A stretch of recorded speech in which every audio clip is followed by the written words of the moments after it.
Allez, allez, Trim, Laurence Viel. À la femme qui a trop souvent courbé l'échine. Allez, allez, Trim, Trim et Trim. À la femme qui déplut, à lui, affairé à sa boutique, qui un jour la trouva en panne de sex-appeal.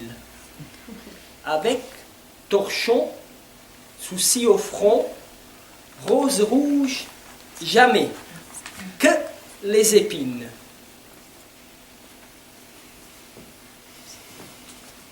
À la femme qui a trop trimé, trimé, trimé et trime encore, allez, allez, trime, trime et trime.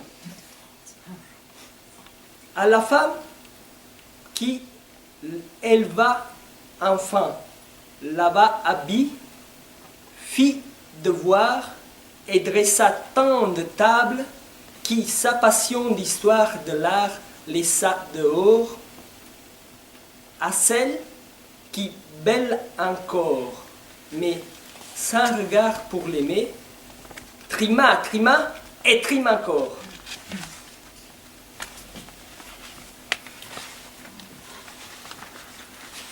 À la femme qui m'a pris à trimer. Trimer. Ah, trime. Trime pour lui.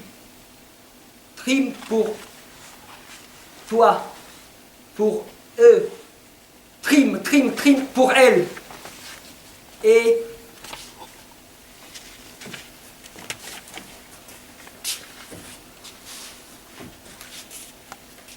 parfois, j'enlève un peu le T.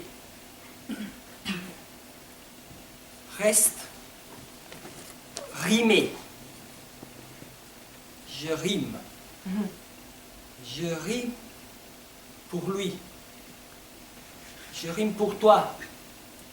Pour elle. Pour la femme qui la rime de trime m'a pris aussi.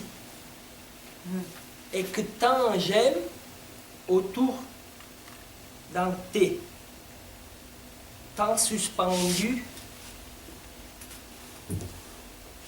à partager ces mots en rime, libre, en vers ouvert du 8 mars. À toi, à celle qui te ressemble, je les dédie. Allez, allez, rime, rime et rime.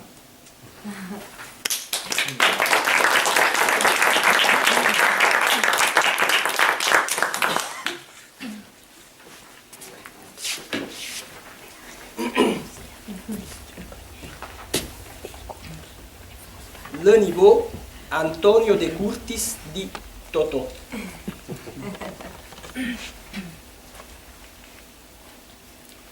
Le niveau est l'outil que le maçon utilise pour bâtir les murs. Chaque année, le 2 novembre, il y a la tradition d'aller au cimetière. Chacun doit le faire. Et moi aussi, j'y vais. Et avec des fleurs, je orne la tombe de marbre de ma tante Vincenza. Cette année, il m'est arrivé une aventure pendant que je accomplissais le triste hommage. Voici les faits. Écoutez-moi. Lors de la fermeture approchée, et je prenais le chemin de la sortie en jetant un coup d'œil à quelques sépultures. Si Gilles le noble marquis, seigneur de Rovigo et de Belluno, héros de 1000 entreprises, mort le 12 mars 1931. C'était une tombe très riche, avec beaucoup de fleurs et des bougies partout. À côté, il y avait une autre tombe très petite, sans fleurs et sans bougies. Et on lisait à peine Esposito Gennaro balayeur. Ça, c'est la vie. Un qui a eu tout, et l'autre, rien. pauvre balayeur, il pensait qu'il allait rester pauvre même dans l'au-delà.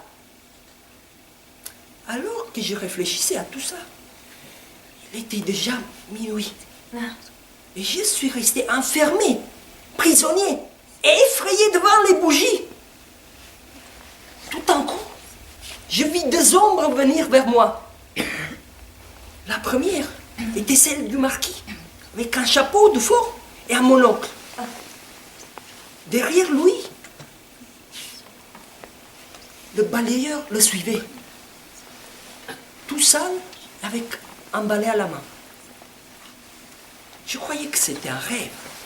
Et quand ils sont arrivés près de moi, le marquis se retourna et très calme dit à Don Gennaro, le balayeur: « Jeune homme, je voudrais savoir, ville Charogne, comment vous avez osé vous faire ensevelir à côté de moi qui suis de la noblesse.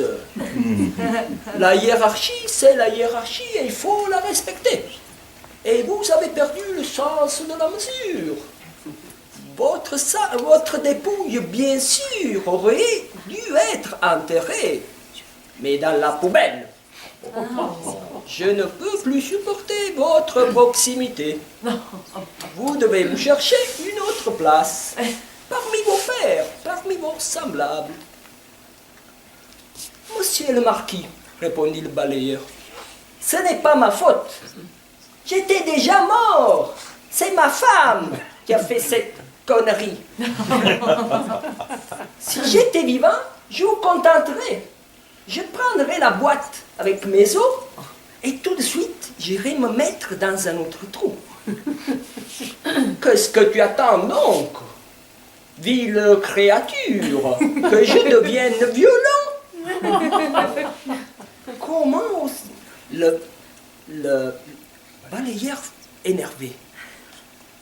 Maintenant, tu commences à me casser les pieds. Arrête-toi, sinon j'oublie que je suis mort et je te frappe. Tu te prends pour un dieu. Mais ici, tu dois comprendre que nous sommes égaux. Mort je suis et mort tu es.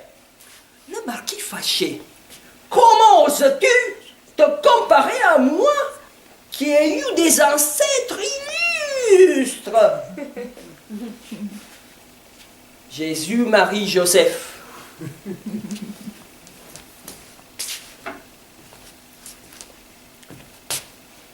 Laisse tomber et écoute-moi. Veux-tu bien te mettre dans la cervelle que tout cela n'est que fantaisie? La mort, sais-tu ce que c'est? C'est un niveau. Un roi, un magistrat, un grand homme, une fois qu'il entre ici, doit savoir qu'il a perdu aussi bien la vie que son nom. Sache-le.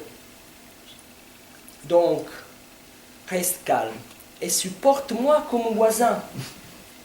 Ces pitreries, laisse à ceux qui sont vivants. Nous sommes sérieux. Nous appartenons à la mort.